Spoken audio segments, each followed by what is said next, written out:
মধ্যে দেখতে চাই আমরা আল্লাহ রাসূলের আইন অনুযায়ী দেশের প্রতিটা ঘর শাসিত হবে সেইটা দেখতে চাই। আল্লাহ রাসূলের অনুশাসনের নিয়ম অনুযায়ী এই দেশ শাসিত হবে এই স্বপ্ন দেখতে চাই। হতে পারে সেটা 5 বছর পরে, হতে পারে সেটা 500 বছর পরে, কিন্তু ইমানদারের ইন্টেনশন যদি পরিষ্কার হয় আল্লাহ রাব্বুল আমিন তার কাজের মধ্যে বরকত দিবেন। ঠিক কি না?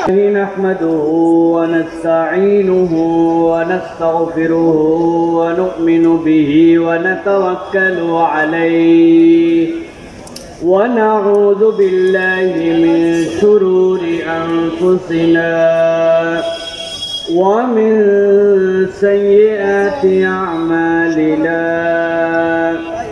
من يهد الله فلا مضل له ومن يضلل فلا هادي له وأشهد أن لا إله إلا الله وحده لا شريك له وأشهد أن سيدنا وحبيبنا وطبيب قلوبنا محمد الذي أرسله بالحق بشيرا ونذيرا وداعيا إلى الله بإذنه وسراجا منيرا فقد قال الله سبحانه وتعالى في كلامه المجيد وفي فرقان الحميد أعوذ بالله من الشيطان الرجيم بسم الله الرحمن الرحيم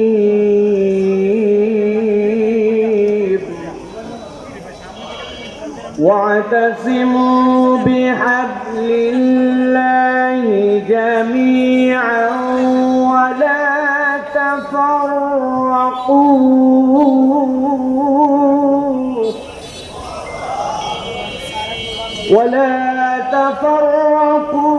واذكروا نعمة الله عليكم إذ كنتم أعداء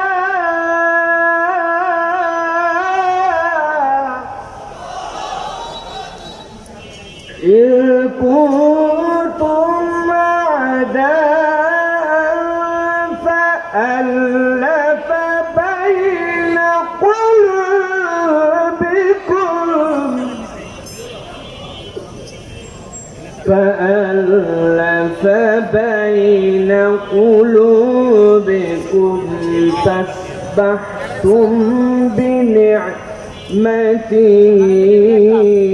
إخوانا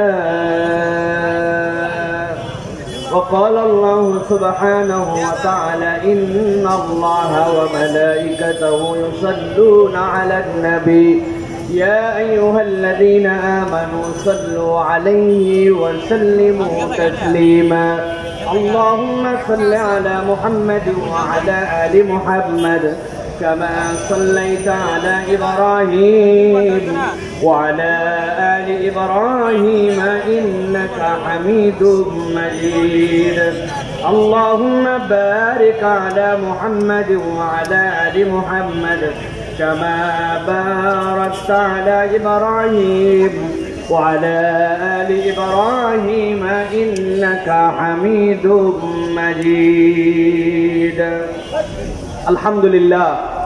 সম্মানিত হাজিরিন, আজকে চমৎকার আয়োজনে যারা আমরা সকলে উপস্থিত হয়েছি, যারা আমরা এই প্রাণবন্ত প্রোগ্রামটিকে সাফল্যমণ্ডিত করার জন্য নিজেদের জীবনের মূল্যবান সময়গুলোকে ফারেক করে এখানে হাজির হয়েছি, আমরা আল্লাহ রাব্বুল আলামিনের কাছে কৃতজ্ঞ হচ্ছি।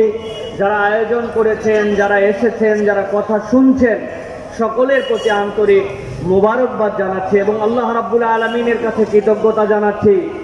আজকের থেকে 1 বছর আগেও যদি আমাদের কাছে বলা হতো যে এইরকম বাইতুল মোকাররমের পাশে এরকম ফুট ওভার ব্রিজের নিচে বাংলাদেশে এরকম আলেম ওলামারা বসে কথা বলবেন, এই কথা বলার জন্য যে অনুমতি নেওয়া লাগতো, এর জন্য যে ঘোরাঘুরি করা লাগতো, এর জন্য যে মানুষের কাছে পদলেহন করতে হতো, আল্লাহ রাব্বুল আলামিন আমাদেরকে সেই সময়টুকুকে পরিবর্তন করে একটা সুসময় আমাদেরকে দান করেছেন। এটা দুনিয়ার বুকে অনেকে অনেক ক্রেডিট দিতে পারে, অমুকে মাস্টার মাইন্ড, তুমুকে হ্যান্ড করেছে, তুমুকে ঘোষণা দিয়েছিল। এইগুলা যা বলবে, যারা বলবে, তারা আল্লাহ রাব্বুল আলামিনের সাথে গাদ্দারি করবে। আল্লাহ রাব্বুল আলামিনের ইচ্ছা ছাড়া এই বাস্তবতায় আমাদের সামনে আসার সম্ভাবনা ছিল না, ঠিক না? অতএব আমরা আল্লাহ রাব্বুল আলামিনের কাছে কৃতজ্ঞ হচ্ছি, আলহামদুলিল্লাহ। দ্বিতীয় যেই কথাটি এই দেশের মানুষ বোঝে, কিন্তু এই দেশের এক শ্রেণীর মানুষের কারণে তারা স্বীকার করে না, সেটি হচ্ছে তাওহীদপন্থী মানুষ, ইসলামপন্থী মানুষ, যারা আল্লাহ রসুলকে ভালোবাসে, যারা মরার পরে জান্নাতে যাওয়ার জন্য শহীদি তামান্না হৃদয়ে রাখে, ওই সকল পরিবারের সন্তান এবং সেই সকল শিক্ষায় শিক্ষিত মানুষেরা রাস্তায় নেমেছিল বলে, কথা বলেছিল বলে, মসজিদগুলো থেকে জুমার খুতবা চলমান ছিল বলে ওই ম্যান্ডেট গুলো মানুষের হৃদয়ের মধ্যে ধারণ করা ছিল, তারই এক বিস্ফোরণ হয়েছিল ইসলামপন্থীদের দ্বারা। অন্য যারা ক্রেডিট নেয় এরা ধান্দাবাজ। মূল রক্ত দিয়েছে ইসলামপন্থীরা, তাওহীদপন্থীরা। ইসলামপন্থীরা না থাকলে বাংলাদেশের এই নতুন বাংলাদেশ দেখার স্বপ্ন হতো না।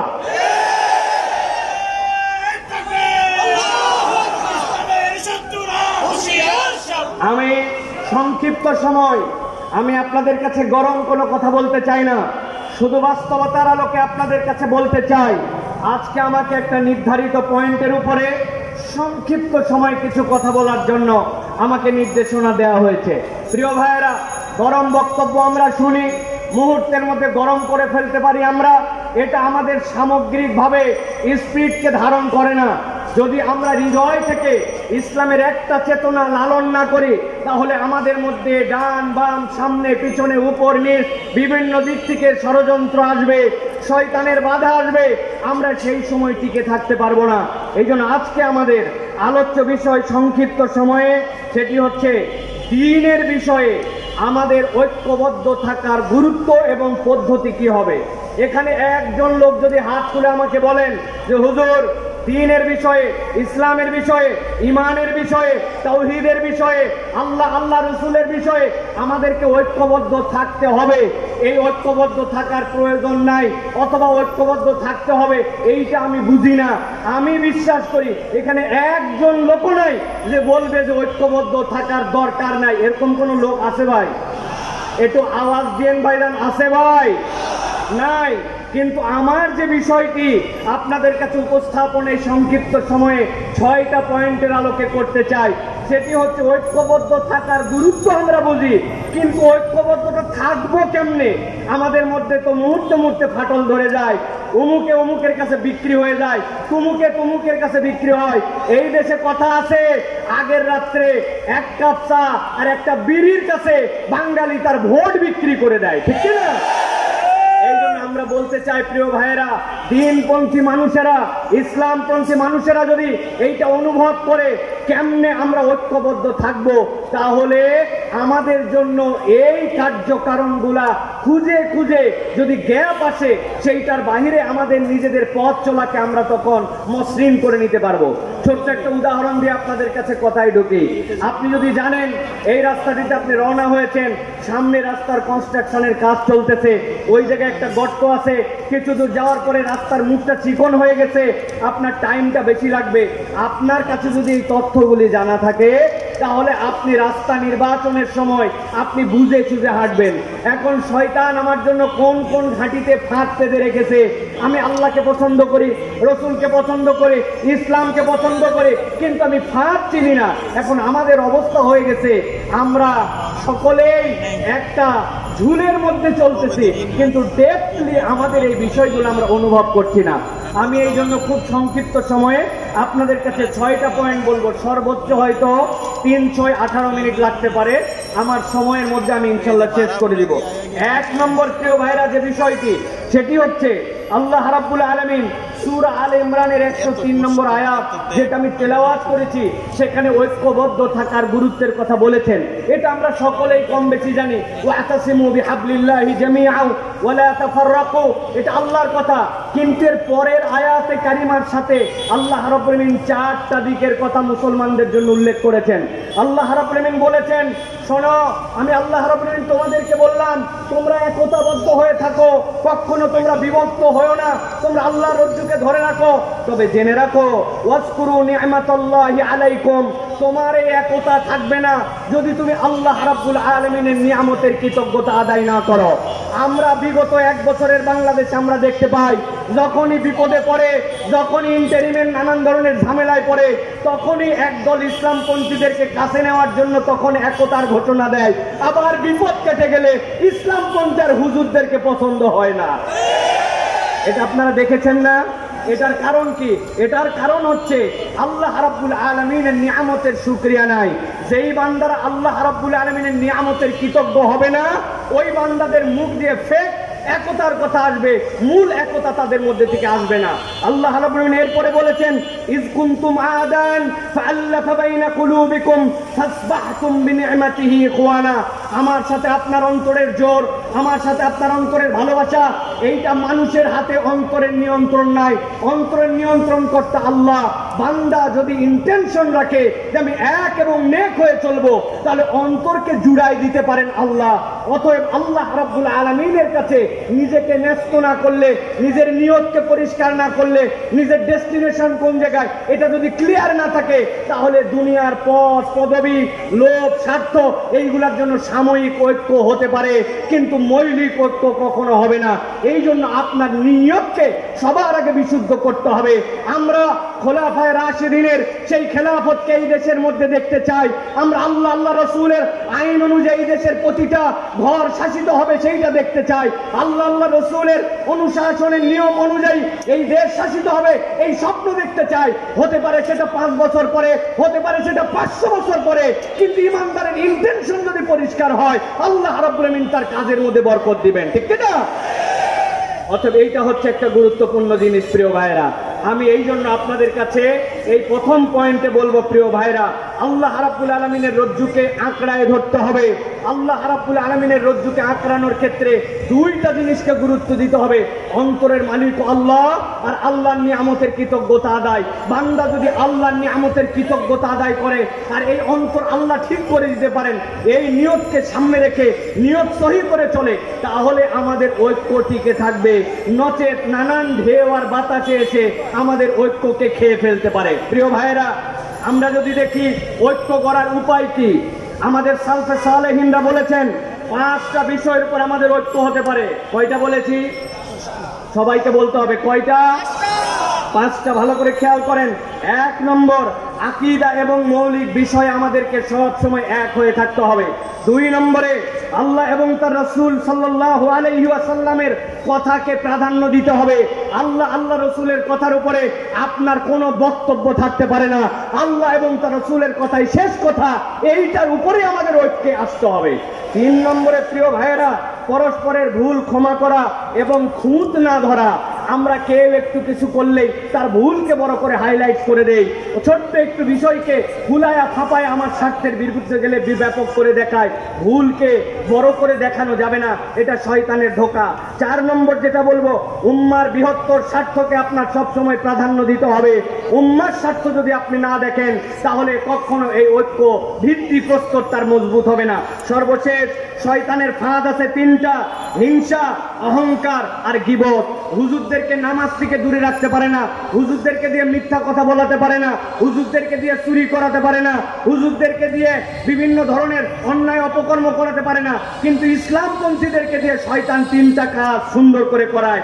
একটা হিংসা করাবে, আর একটা অহংকার করাবে, আর একটা গীবত করাবে। আপনার কাজ দেখে আপনার মনে হবে না আমি যা কাজ করতেছে অন্যরা কিছুই করতেছে না, আপনার নিজের মধ্যে একটা লেভেলে উঠাবে। শয়তান যেইটা ঢুকছে এইভাবে আমাদের ঐক্যকে বিনষ্ট করে দেয়। অতএব এই ফাঁদগুলা থেকে আমাদের বেঁচে থাকতে হবে। 1 নম্বর পয়েন্ট সংক্ষিপ্তভাবে এইটুকু প্রিয় ভাইরা। এবার চলেন 2 নম্বরে। আমাদের ঐক্যের ভিত্তি এবং আমরা ঐক্যকে কিভাবে ধারণ করে রাখতে পারি। 2 নম্বর হচ্ছে নবী সাল্লাল্লাহু আলাইহি ওয়াসাল্লাম একটা ঐক্যের নমুনায় সমাজ গড়েছিলেন, সেটা ছিল মদিনার সমাজ। আমরা যদি খুব গভীরভাবে লক্ষ্য করি তাহলে দেখব রাসূলুল্লাহ সাল্লাল্লাহু আলাইহি সাল্লাম মুহাজির এবং আনসারদের মধ্যে একটা চমৎকার সমন্বয় ঘটিয়েছিলেন। কেমন সমন্বয় ঘটিয়েছিলেন?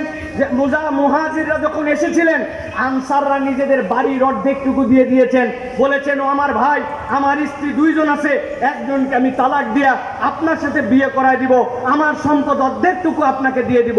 এই ঘটনা কি আমরা জানি ভাই? কথা বলেন, জানি কি আমরা ভাই? আওস এবং খাজরাজ নামে 2টা শত্রুতা ভাবাপন্ন 1000 বছর ধরে সংগঠন ছিল, যারা একজন আরেকজনের রক্তকে হালাল মনে করত।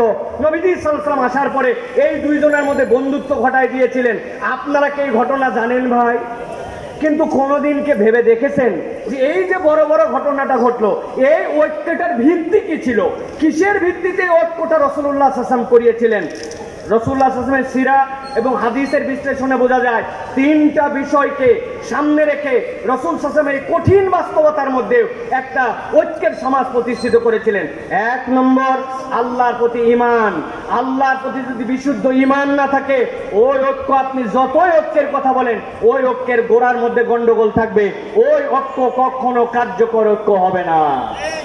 2 নম্বরে যেটা প্রিয় ভাইরা, সহানুভূতিশীল অন্তর।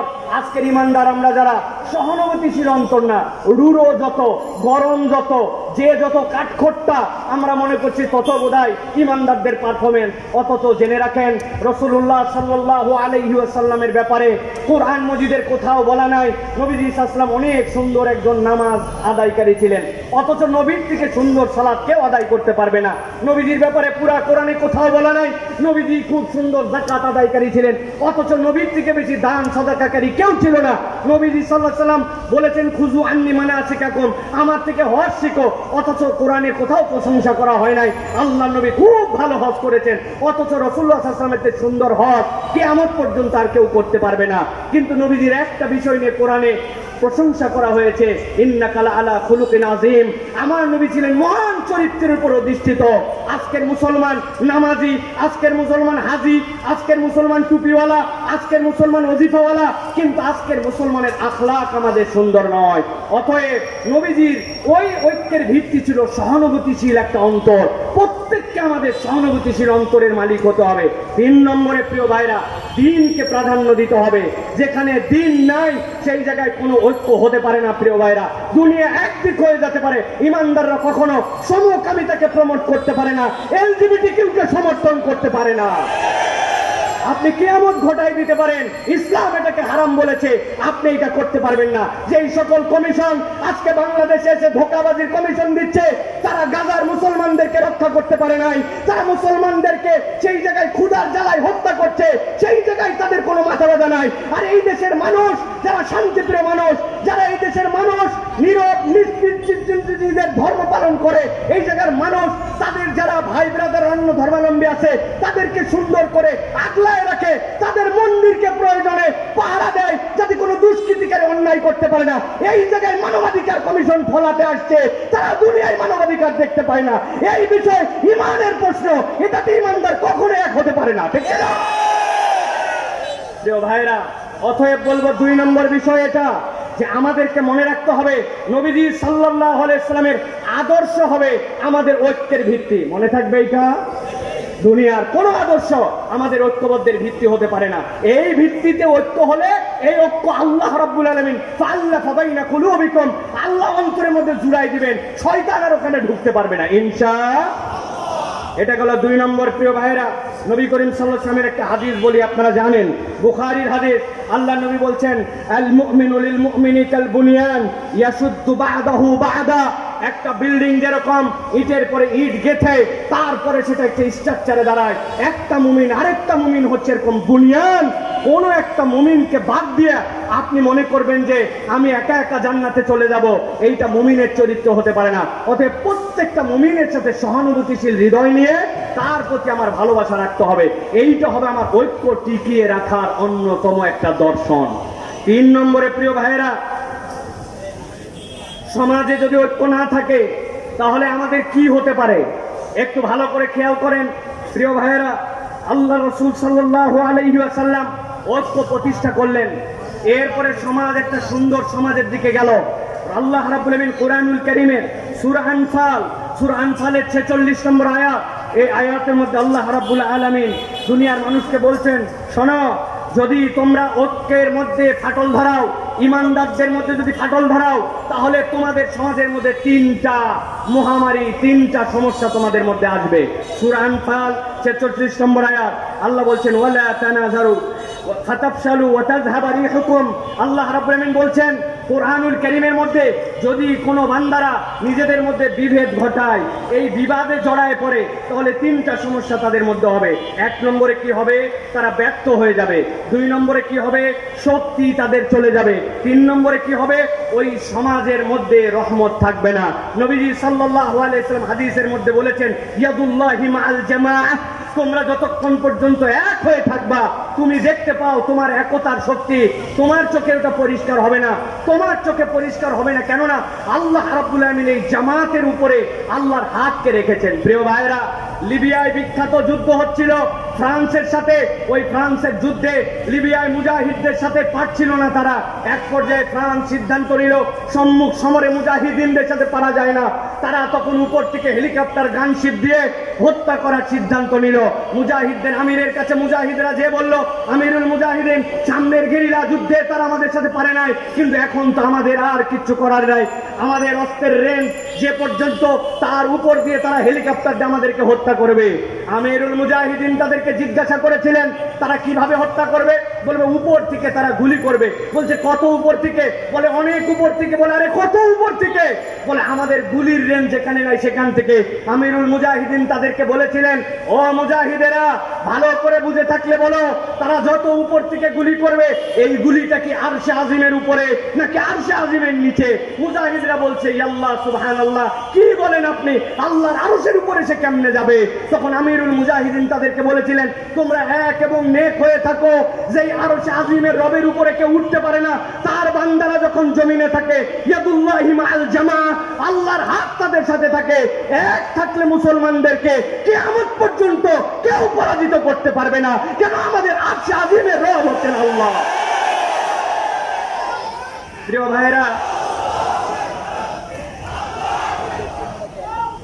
ভাইয়েরা, এই জন্য আমি বলবো, সংখ্যায় আমরা কম হতে পারি, লোকজন আমাদেরকে বলতে পারে, কোথায় তোমাদের লোক? আমাদের লোক বেশি দরকার নাই। ইমানদাররা কখনো অস্ত্রের বলে জিতে নাই।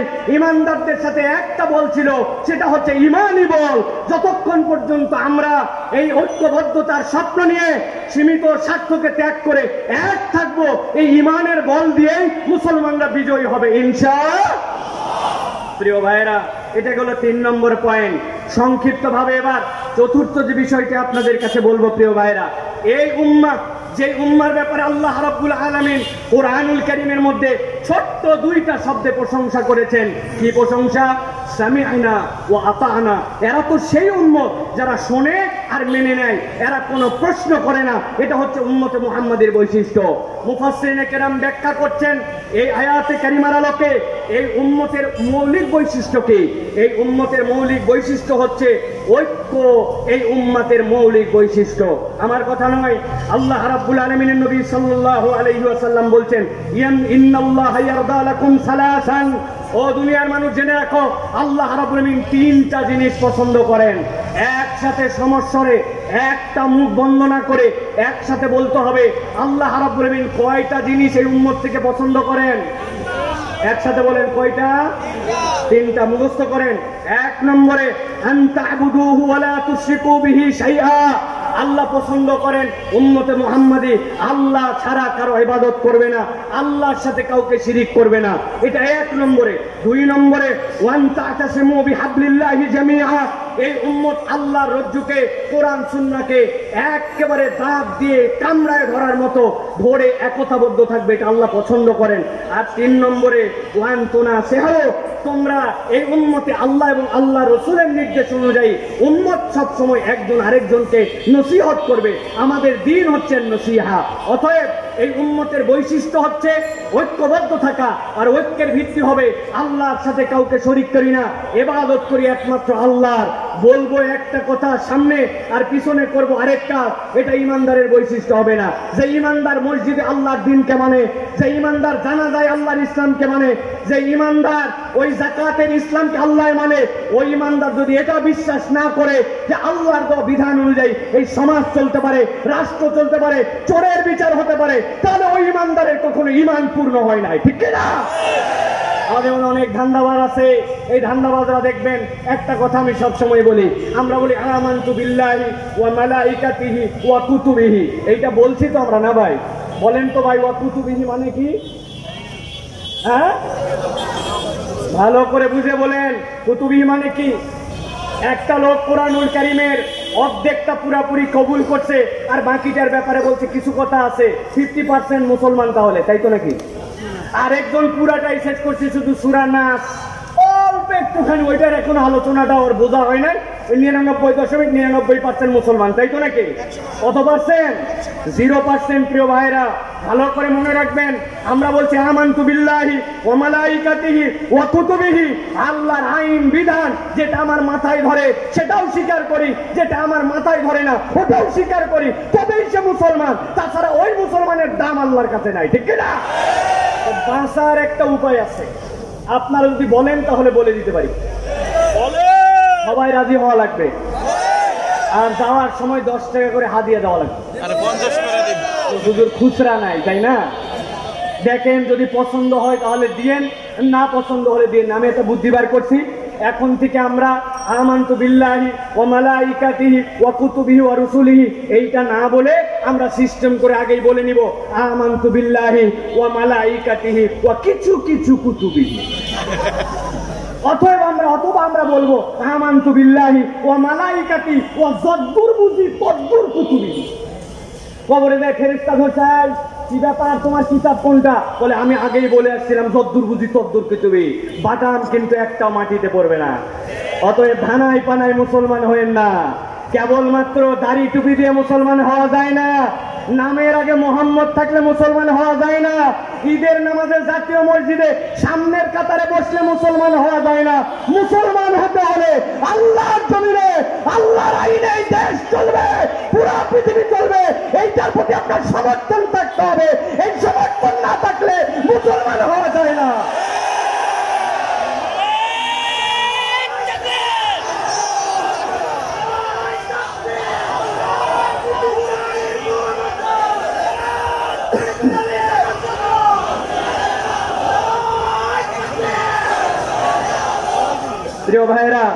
প্রিয় ভাইরা, মূল পয়েন্টে আসি, যে মূল পয়েন্টে আছে এবার আমাদের এই ঐক্যকে কিভাবে বিভক্ত করে ফেলে শয়তান, তার সংক্ষিপ্ত 3 মিনিটে 3টা দিক নির্দেশনা দেয় আপনাদের কাছে। শয়তান আমাদের জন্য এই সকল ঐক্যের ক্ষেত্রে কিভাবে বিভক্তি ঘটায়, এটা আমার কথা নয়। আল্লাহ রাব্বুল আলামিন সূরা ইসরা তথা সূরা বানী ইসরাইল এর আল্লাহ রাব্বুল আলামিন 53 নম্বর আয়াতের মধ্যে বলছেন, ওয়া কুল্লি ইবাদি ইয়াকুলুল্লাতী ওয়া হিয়া আহসান। হে আমার নবী, আপনি আপনার উম্মতকে বলে দেন, উম্মত মুখ যেন যেখানে ইচ্ছা সেখানে ব্যবহার না করে, সে যদি কথা বলে তাহলে উত্তমটাই যেন বলে। আল্লামা তকি উসমানী সাহেব তার তাফসীরের ভিতরে বলেছেন, উত্তম কথা কেবলমাত্র মুসলমানের সাথেই নয়, নন মুসলমান সকলের সাথে মুসলমান তার কথাটা যেন সুন্দর করে কথা বলে। আমাদের যত ঝামেলা তার মূল হচ্ছে আমাদের মুখ, ঠিক না ভাই? হুজুর এক কথা বলে, আমি এক কথা বলি, হুজুরের চেয়ে এক ঘাট আমি বেশি বুঝি, এরকম আমাদের তবিয়ত দাঁড়াইছে। আল্লাহ বলছেন আপনার উম্মতকে সতর্ক করেন যে সে যদি কথা বলে সুন্দর কথা বলে। ভালো করে পয়েন্ট আউট করেন এইটা। আল্লাহ এরপরে বলছেন ইন্নাশ শাইতানা ইয়ানজাগু বাইনাহুম, নিশ্চয় জেনে রাখো শয়তানের কাজ হচ্ছে তোমাদের মধ্যে বিভক্তি ঘটানো। ইন্নাশ শাইতানা কানা লিল ইনসানি আদুওয়াম মুবিনা, নিশ্চয় জেনে রাখো শয়তান তোমাদের জন্য প্রকাশ্য শত্রু। অতএব আমাদের ঐক্য বিনিষ্ট করে আমাদের মুখ, আমাদের প্রত্যেকের মুখকে সামলাতে হবে। মুখ যদি না সামলায়, মুখ আবার নতুন করে আমরা সামলাই না। এখন আমাদের ফেসবুক আসছে, ইনস্টাগ্রাম আসছে, টুইটার আসছে, ইউটিউব আসছে, ইচ্ছা মতো আমরা আমাদের কথা বলি। অতএব ঐক্য বিনিষ্টর জন্য শয়তান এখন মুখকে চালাবে ইমানদারদের। আমাদের মুখগুলাকে সতর্কভাবে ব্যবহার করতে হবে। প্রিয় ভাইরা, 2 নম্বরে যেটা বলবো সতর্ক হওয়ার জায়গা, সেটা হচ্ছে হকের উপর ঐক্য, বাতিলের সাথে কোনো ঐক্য হতে পারে না। অনেকে আমার এই কথাকে পছন্দ করবেন না, বলে হুজুর বিভিন্ন স্বার্থে আমাদেরকে, আমার কথা শেষের দিকে। প্রিয় ভাইয়েরা, হকের উপর আমাদের ঐক্য, বাতিলের সাথে আমাদের কোনো ঐক্য নাই। প্রিয় ভাইয়েরা, এটা ভালো করে মনে রাখতে হবে। সাময়িকভাবে অনেক ক্ষেত্রে আমরা মনে করতে পারি যে বাতিল যারা, যাদের সাথে দ্বীনের মৌলিক জায়গায় পার্থক্য আছে, তাদের সাথে বোধহয় আমরা ঐক্যবদ্ধ হতে পারি। এই ঐক্য আমাদেরকে কল্যাণ দিবে না। প্রিয় ভাইয়েরা, আল্লাহ রাব্বুল আলামিন কোরআনুল কারীমের মধ্যে স্পষ্ট বলেছেন, সূরা হুদ 112 নম্বর আয়াত, এখানে সকলের প্রায় মুখস্থ আছে, ফাস্তাকিম কামা উমিরতা ওয়া মান তাবা মা'আক। আল্লাহ রাসূল সাল্লাল্লাহু আলাইহি ওয়াসাল্লামকে বলে দেওয়া হয়েছে আপনি ওইটার উপরে মজবুত হন যেটা আল্লাহ রাব্বুল আলামিন আদেশ দিয়েছেন। অতএব আল্লাহ রাব্বুল আলামিনের নির্দেশের বাইরে আমরা কোনো ঐক্যের মধ্যে আসতে পারবো না। এটা আমাদেরকে মনে রাখতে হবে প্রিয় ভাইরা। ওই ঐক্য আমাদের টিকবে না। এই জন্য আমাদের অনেকের মধ্যে তাড়াহুড়া আছে, এত বছরের ডেডলাইন ফিক্স করে আমাকে এই ইসলাম প্রতিষ্ঠিত করে বলতে হবে। আমাদেরকে আল্লাহ রাব্বুল আলামিন এটা জিজ্ঞাসা করবেন না যে তোমরা তোমাদের হায়াতে কেন এতদিনের মধ্যে এই কাজ করতে পারো না। আল্লাহ এটা জিজ্ঞাসা করবেন না। আল্লাহ আমাদের জন্য একটা দয়া করেছেন। আমি অনেক সময় বলি, আল্লাহ কোরআনুল কারীমের মধ্যে বলেছেন আইয়ুকুম আহসানু আমালা। আল্লাহ যদি বলতেন আইয়ুকুম আকমালু আমালা, আমাদের বিপদের কাতার শেষ হয়ে যেত। নামাজে দাঁড়ানোর পরে মন চলে গেছে এদিকে, মন চলে গেছে ওদিকে। আল্লাহ যদি বান্দাকে দাঁড় করে জিজ্ঞাসা করতেন, এই 2 রাকাত নামাজ কেমনে পড়ছিলি, তোর নামাজ কি পূর্ণ হয়েছে, আমরা আটকায় যেতাম। অথচ আল্লাহ দয়া করে বলেছেন আইয়ুকুম আহসানু আমালা, তোমাদের মধ্যে উত্তম প্রচেষ্টাটাকে করতে পারে। আমার কাজ হচ্ছে চেষ্টা করা। আস-সা'য়ু মিন্না ওয়াল ইতমামু মিনাল্লাহ। অতএব আমাদের মধ্যে কোনো তাড়াহুড়া থাকবে না। ওই তাড়াহুড়া ঐক্যের ক্ষেত্রেও হিসাব করে আপনাকে আগাতে হবে। কে ইসলামের বন্ধু, কে ইসলামের শত্রু, কে দুনিয়াবি সীমিত স্বার্থে এখন মুসলমানদের সাথে গলায় গলায় মিলাইছে, আবার সুযোগ পাইলে পিছন দিয়ে ছুরি চালাই দিবে, এইটা হিসাব করে চলতে হবে। এই জন্য প্রিয় ভাইরা, হকের উপরে ঐক্য হবে, কোন বাতিলের সাথে ইসলামপন্থীদের কোনো ঐক্য হতে পারে না। প্রিয় ভাইরা, সর্বশেষ যে পয়েন্ট আপনাদের কাছে বলবো প্রিয় ভাইরা, এইটা খুবই সেনসিটিভ এবং হৃদয় দিয়ে ধারণ করার পয়েন্ট। আল্লাহ রাব্বুল আলামিন বলছেন ঐক্য মানে হচ্ছে দয়া, ক্ষমা এবং হিকমা। দয়া, ক্ষমা এবং হিকমা, এই তিনটা যেখানে নাই সেই জায়গায় ঐক্য থাকতে পারে না। আল্লাহ রাব্বুল আলামিন বলেছেন ওয়ালা তাস্তাউিল হাসানাতু ওয়ালাস সাইয়্যা ইদফা বিল্লাতী হিয়া আহসান ফাইদাল্লাযী বাইনাকা ওয়া বাইনাহু আদাওয়াতুন কাআন্নাহু ওয়ালিয়্যুন হামীম। আল্লাহ রাব্বুল আলামিন বলছেন, দুনিয়ার মানুষ, কেবলমাত্র মুসলমান নয়, তোমার সামনে যে আসুক না কেন, সে যদি তোমার সামনে কোনো ঝগড়াঝাটি মুড নিয়ে আসে, তোমার সামনে যদি কোনো বিরূপ আচরণ নিয়ে আসে, একজন ইমানদারের ঐক্য প্রচেষ্টায় তার দায়িত্ব হবে ওয়ালা তাস্তাবিল হাসানাতু ওয়ালাস সাইয়্যা। ইমানদার কখনো ভালোর সাথে মন্দের মিশ্রণ ঘটাবে না। ভালোকে দিয়ে সে ভালোটাকে আরো উন্নত জায়গায় নিয়ে যাওয়ার চেষ্টা করবে, ভালো দিয়ে খারাপকে মিটায় দিবে। আল্লাহ রাব্বুল আলামিন বলছেন ইদফা বিল্লাতী হিয়া আহসান, কল্যাণ দিয়ে তোমাকে পরিবর্তন করতে হবে। অতএব ইমানদারের হৃদয়ের মধ্যে একটা তামান্না থাকবে, আমার দ্বারা এমন কোনো আচরণ যেন প্রকাশ না পায়, আমার দ্বারা এমন কোনো কাজ, আমার দ্বারা এমন কোনো আচরণ যেন প্রকাশ না পায়। এই বৃহত্তর উম্মার ঐক্যের ক্ষেত্রে সেইটা যেন একটা ফাটল বা একটা চিহ্ন না হয়। আমি মনে করছি হয়তো তা আমার তো এই ছোট্ট কাজ, এই কাজের এমন কি ভ্যালু আছে, কিন্তু বুনিয়ান উম্মার সুস, আমি ওই মহা বিল্ডিং এর একটা পার্ট, সেটা একটা ধুলির কণা হতে পারে। ইমানদারের ফিলিংস তার মধ্যে থাকবে। এই জন্য আমি বলবো প্রিয় ভাইরা, ঝগড়াই নয়, হিকমায় ঐক্য গঠন আমাদেরকে করতে হবে। অতএব প্রিয় ভাই